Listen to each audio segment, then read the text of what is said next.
C'est la dernière journée d'un stage de traction animale que nous organisons par le biais du VIVEA. Alors le public qui est venu aujourd'hui, ce sont des gens du monde agricole, disons.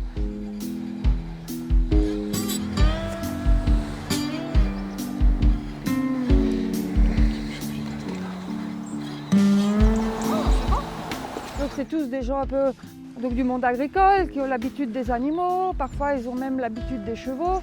Donc c'est assez facile, ils n'ont déjà pas peur du cheval, ils peuvent le manipuler assez facilement. Bon, moi je montais déjà à cheval, mais je n'avais pas du tout la notion de longue rêne, ni d'attelage, ni non plus de traction animale.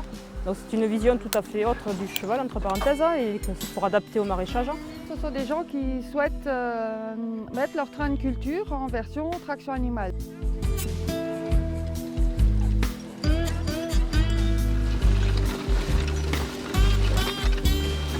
Là, vous avez des rasettes et là, vous avez des lames pour fendre la terre aussi.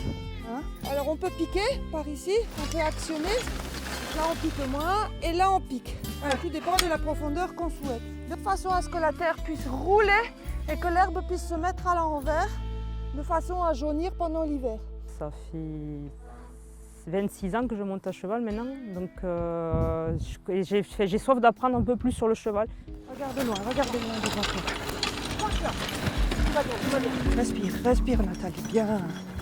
Voilà, maintenant, on va plutôt vers la main droite ferme, plus ferme, la main droite plus ferme. Regarde ton cheval, regarde. Parce que nous, on apprend surtout la conduite du cheval, donc c'est sur 3 semaines étalé sur 6 jours. Et pendant ces 6 jours, bon, déjà, on a vu un peu le matériel, l'arnachement, pour tout ce qui est traction animale, voire attelage. On a fait aussi de l'éthologie un peu dans le rond de longe, c'est-à-dire comment approcher un cheval. Pour que les personnes qui conduisent, qui mènent, comprennent ce qui se passe dans la tête du cheval, comment il ressent les choses. Et après, donc, on a fait du maniement de longue rêne. Des exercices apprendre à tenir les guides, des exercices de simulation. On tenait donc les guides pour qu'on sente ce qu'on demande au cheval. Donc voilà, mais bon, il faut leur apprendre les b.a.-ba. Donc tant au niveau des soins, avant, après, pendant la conduite, faire attention au rythme cardiaque, au rythme respiratoire. Allez, on reprend le souffle. Attendez, on reprend le souffle. On ne va pas les canner tout de suite là. Donc les 2 premiers jours, nous les avons fait à Domazan, parce que là-bas on a un terrain d'exercice qui est clos, qui est sécurisé. Et après on commence à s'entraîner, à aller tout droit, à faire des demi-tours, etc. Et voilà, c'est un entraînement progressif. Et une fois que les gens sont à peu près à l'aise, on attaque très vite le champ.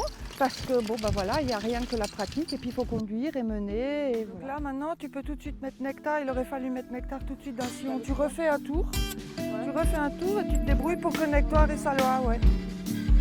Voilà, tu passes devant moi là. Eh bien la traction animale, déjà c'est beaucoup moins coûteux qu'un tracteur avec toutes les machines, etc. Donc le but serait de faire au moins, c'était déjà de faire tout ce qui est sous serre en traction animale. Si je peux faire plus, je fais plus, mais c'est minimum sous la serre, c'est pas avoir ces émissions de CO2. Le cheval tasse beaucoup moins la terre que le tracteur. Donc c'est quand même parce que je me voyais mal avec un tracteur passer sous la serre, quoi. On fait faire des légumes bio, et si on passe avec un tracteur, le bio, voilà. Et puis voilà, au niveau travail, c'est beaucoup plus doux, c'est beaucoup plus tranquille pour et la personne, et l'environnement, et tout ça.